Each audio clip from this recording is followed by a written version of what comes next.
तो संसद के शीतकालीन सत्र में आज लोकसभा में एक देश एक चुनाव के लिए 129वां संविधान संशोधन बिल पेश किया गया।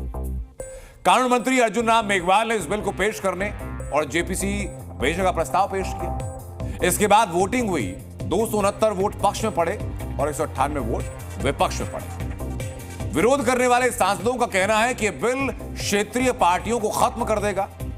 यह बिल देश राज्यों का संघ है, लेकिन एक साथ चुनाव होने से संघीय ढांचा खत्म हो जाएगा। चुनाव आयोग को ज्यादा ताकतवर बनाया जा रहा है। आरोप है कि चुनाव आयोग की सिफारिश पर विधानसभा के चुनाव होने लगेंगे। आरोप है कि देश में एक पार्टी सिस्टम और तानाशाही व्यवस्था को बढ़ावा मिलेगा। आरोप है कि 5 साल में एक बार चुनाव होंगे तो जनता के प्रति सरकार की जवाबदेही कहीं कम हो जाएगी। इस बिल के पक्ष में क्या कहा जा रहा है? इस बिल के पक्ष में यह कि हर साल चुनाव होने से विकास योजनाओं पर असर पड़ेगा। एक साथ चुनाव होने से खर्च कम होगा। लोगों को सरकार चुनने में सहूलियत होगी। बार बार आचार संहिता लगने से लोगों की समस्या खत्म होगी।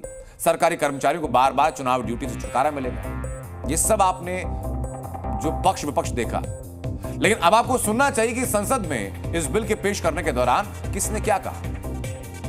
This bill indirectly introduced a presidential style of democracy. This bill is based on maximizing political gain and convenience. This bill will finish off regional parties. This bill is only brought in to massage the ego of the supreme leader. The bills which have been moved by the Honorable Minister of Law and Justice absolutely assault the basic structure of the Constitution and are beyond the legislative competence of this House, and therefore they need to be opposed ab initio, and the introduction of those bills have to be stopped.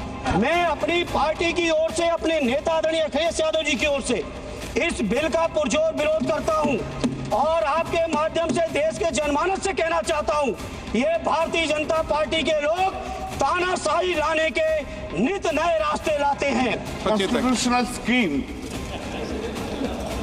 the basic structure of constitution is read in between the lines. This proposed bill hits the basic structure of the constitution itself.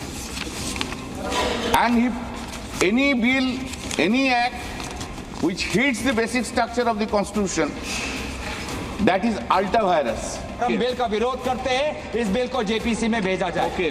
The government can take up the matter with JPC so that it can be discussed there and bring back the bill to the House. माननीय अध्यक्ष जी, माननीय सदस्य बालू साहब ने कहा कि इसको जेपीसी को दे देना चाहिए।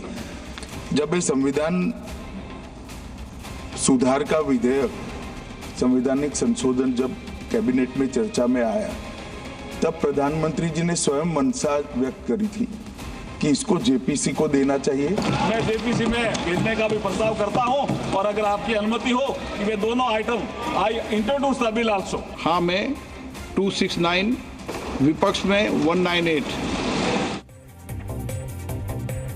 आज बिल पेश करते समय भले ही कांग्रेस ने इसका पुरजोर विरोध किया, लेकिन ऐतिहासिक तौर पर देखना जरूरी है। एक देश एक इलेक्शन इस देश में पहले होता रहा है। आजादी के बाद भारत में पहली बार 1951, 1952 में आम चुनाव हुए थे। उस समय लोकसभा चुनाव के साथ साथ 22 राज्यों के विधानसभा चुनाव कराए गए थे। यह पूरी प्रक्रिया जो चली लगभग 6 महीने। इसके बाद 1957, 1962 और 1967 के चुनाव में लोकसभा और राज्यों के विधानसभा चुनाव एक साथ हुए। हालांकि उस समय भी कुछ राज्यों में अलग से चुनाव कराए गए। 1967 के बाद कुछ राज्यों की विधानसभाएं जल्दी भंग हुई, राष्ट्रपति शासन लगा। इसके अलावा 1972 में लोकसभा चुनाव समय से पहले हुए, जिससे लोकसभा और विधानसभा चुनाव का एक साथ चुनाव होना बंद हो गया। 1983 में चुनाव आयोग ने एक साथ चुनाव कराने का प्रस्ताव तत्कालीन पीएम इंदिरा गांधी की सरकार को दिया था। हालांकि प्रस्ताव तब लागू नहीं हो पाया था, लेकिन प्रस्ताव तब दे दिया गया था। जब कांग्रेस के समय से एक साथ चुनाव होते रहे, तो फिर अब सवाल उठता है कि अब फिर एक साथ चुनाव कराने में दिक्कत क्या है?